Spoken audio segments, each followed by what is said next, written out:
Aloha, friends. You just finished listening to the story The Mitten by Jan Brett, who is also one of my favorite authors and illustrators. Author means that she wrote the story. Illustrator means she also drew the pictures. So we're going to take a little closer look into the book, The Mitten. So the first thing is the setting of the story. Remember, setting is where the story happened. And the setting of this story was outside in the season of winter in the snow. So we're going to watch this short video about signs of winter.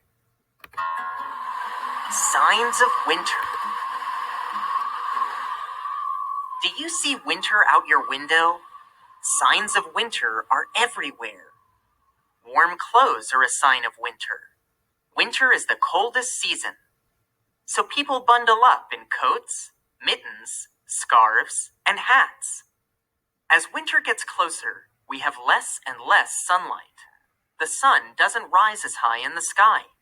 The days get shorter.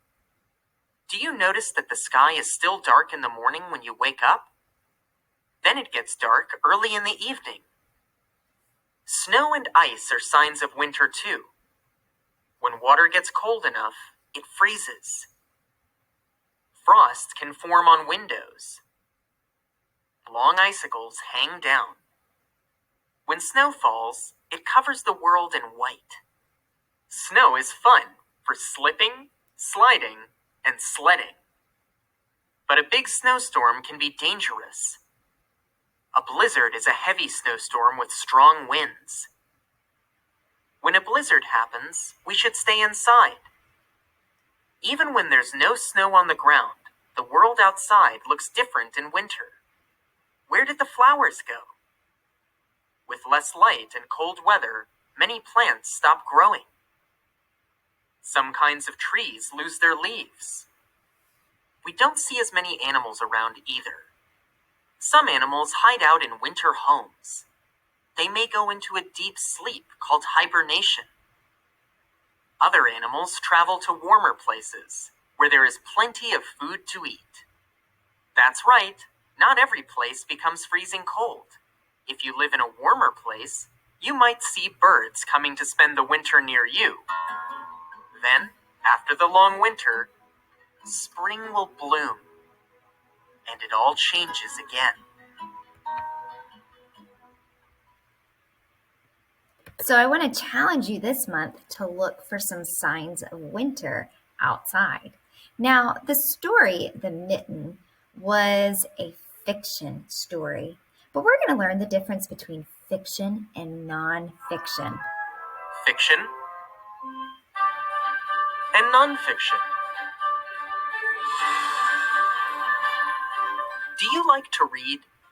Then you probably already know that there are all different kinds of books and magazines. Some are fiction and some are nonfiction. Fiction is made up from someone's imagination. Nonfiction tells about real life. It gives you information and facts.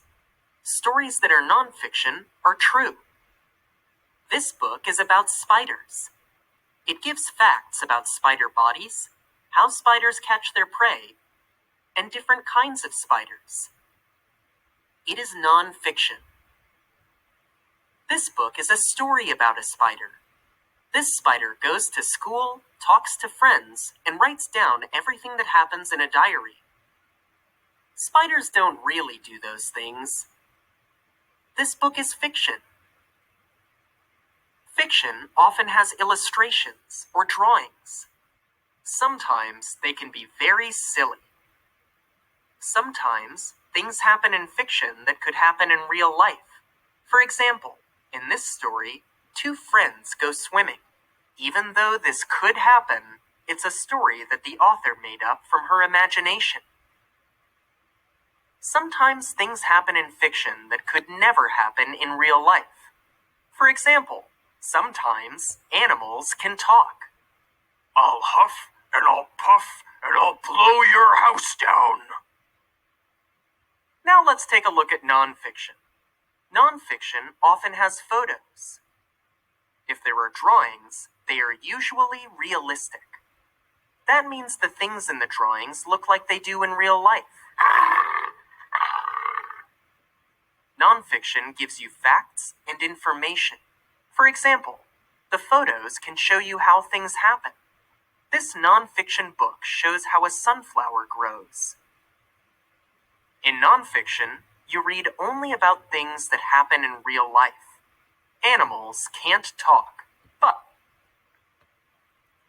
So we're going to pause right there because we are going to look at the real animals of the story, The Mitten. So since we know that those animals couldn't all fit in the mitten in real life, let's take a peek at some of the real animals.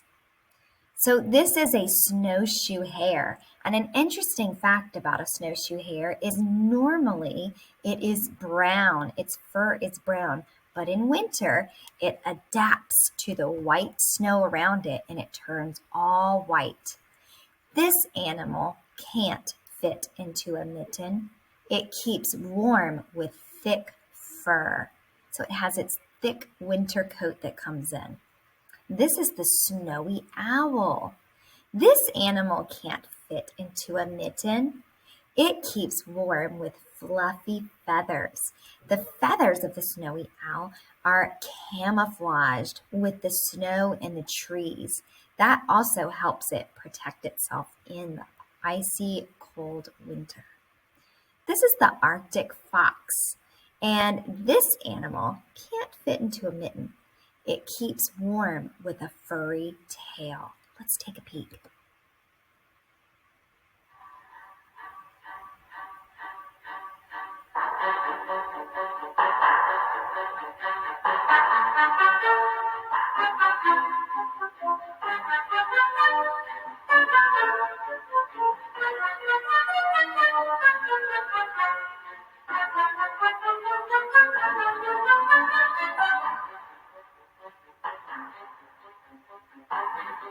Now, this Arctic fox hasn't quite gotten its furry white winter coat.